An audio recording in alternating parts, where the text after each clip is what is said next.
नमस्कार, GS9 news मध्ये आपल्या सर्वांचं स्वागत आहे। धुळे शहरातील बेकायदा गॅस भरण्याचे अड्डे उद्ध्वस्त। धुळे प्रतिनिधी गोकुळ देवरे।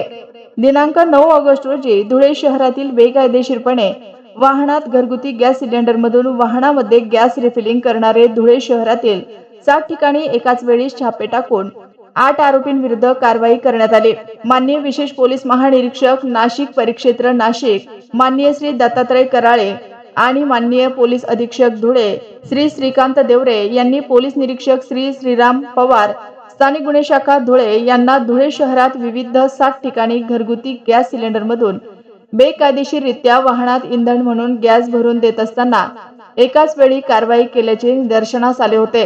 त्या अनुषंगाने दिनांक 9 ऑगस्ट 2024 रोजी माननीय विशेष पोलीस महानिरीक्षक नाशिक परिक्षेत्र नाशिक यांच्या मार्गदर्शनाखाली स्थानिक गुन्हे शाखा धुळे येथील अधिकारी व अंमलदार यांनी विशेष पथके तयार करून एकाच वेळी 7 ठिकाणी छापे टाकले। सदर कारवाईत 8 आरोपितांकडून एकूण 3,21,600 रुपये किमतीचे एकूण 62 गॅस सिलेंडर, 4 ऑटो रिक्षा व गॅस भरण्याचे साहित्य हस्तगत करून धुळे शहर, आझाद नगर व चाळीसगाव रोड पोलीस ठाणे येथे गुन्हा दाखल करण्यात आला आहे।